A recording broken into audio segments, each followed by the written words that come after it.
Hi hello friends, welcome back to my channel.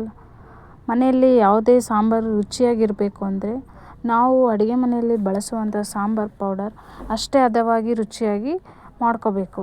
ಒಬ್ಬೊಬ್ಬರು ಮನೆಯಲ್ಲಿ ಒಂದೊಂದು ಥರ ಸಾಂಬಾರು ಪುಡಿ ಮಾಡ್ತೀರಾ, ಬಟ್ ಈ ರೀತಿ ಟ್ರೈ ಮಾಡಿ, ಸಖತ್ತಾಗಿರುತ್ತೆ, ಟೇಸ್ಟಿಯಾಗಿರುತ್ತೆ. ನಾವು ಯಾವ ಥರ ಮಾಡ್ತೀವಿ, ನಮ್ಮ ಮನೆಯಲ್ಲಿ ನಾವು ಯಾವ ಥರ ಸಾಂಬಾರು ಪೌಡ್ರು ಮಾಡ್ಕೊತೀವಿ ಅಂತ ವಿಡಿಯೋ ನೋಡ್ಕೊಂಬರೋಣ ಬನ್ನಿ.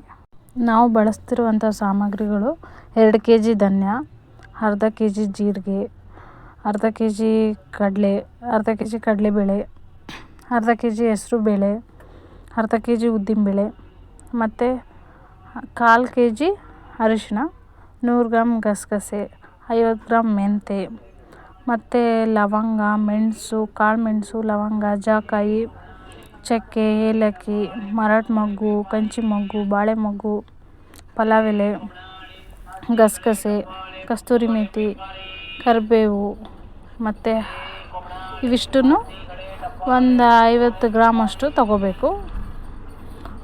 ನಂತರ ಸ್ವಲ್ಪ ಒಂದು ಅರ್ಧ kg ಅಷ್ಟು ಅಕ್ಕಿ, ನೋಡಿ ಏನು ಈ ಐಟಮ್ ಎಲ್ಲ ಹೇಳಿದ್ನಲ್ಲ, ಇಷ್ಟನ್ನು ನಾನು ಹೇಳಿದ ಸಮ ಪ್ರಮಾಣಕ್ಕೆ ತಗೊಂಡು ಅದನ್ನು ನೀಟಾಗಿ ಎಲ್ಲದನ್ನು ಹುರ್ಕೋಬೇಕು. ನೋಡಿ ನಾವಿಲ್ಲಿ ಕೊತ್ತಂಬರಿ ಕಾಳನ್ನ ಹುರಿತಾ ಇದ್ದೀವಿ.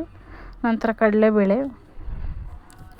ಕಡಲೆಬೇಳೆನ ನೀಟಾಗಿ ಹಸಿ ವಾಸನೆ ಹೋಗೋವರೆಗೂ ಸ್ವಲ್ಪ ಹುರ್ಕೋಬೇಕು. ನಂತರ ಕಡಲೆಕಾಳು, ಆಮೇಲೆ ಜೀರಿಗೆ, ಮೆಂತೆನ ಮಿಕ್ಸ್ ಮಾಡಿ ಹುರಿತಾ ಇದ್ದೀವಿ. ನಂತರ ಸ್ವಲ್ಪ ಕಡಲೆ, ಉದ್ದಿನಬೇಳೆ, ಅರಿಶಿನ ಹುರಿದು ಜಜ್ಜಿಟ್ಕೊಂಡಿದ್ದೀವಿ. ಇನ್ನೇನು ಮಸಾಲೆ ಹೇಳಿದ್ನಲ್ಲ ಅದನ್ನು ಕೂಡ ಹುರ್ಕೋಬೇಕು.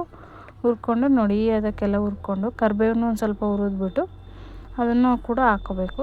ಓಕೆ ಫ್ರೆಂಡ್ಸ್, ನಮ್ಮ ಮನೇಲಿ ನಾವು ಯಾವ ರೀತಿ ಸಾಂಬಾರು ಪುಡಿ ಮಾಡಿದ್ವಿ ಅಂತ ಈ ವಿಡಿಯೋ ನೋಡಿದ್ರಲ್ಲ, ಒಮ್ಮೆ ನೀವು ಇದೇ ಥರ ಟ್ರೈ ಮಾಡಿ, ಟೇಸ್ಟ್ ತುಂಬ ಚೆನ್ನಾಗಿರುತ್ತೆ. ಹಾಗೆ ಕಮೆಂಟ್ ಮಾಡಿ, ಲೈಕ್ ಮಾಡಿ, ಶೇರ್ ಮಾಡಿ. Thank you for watching.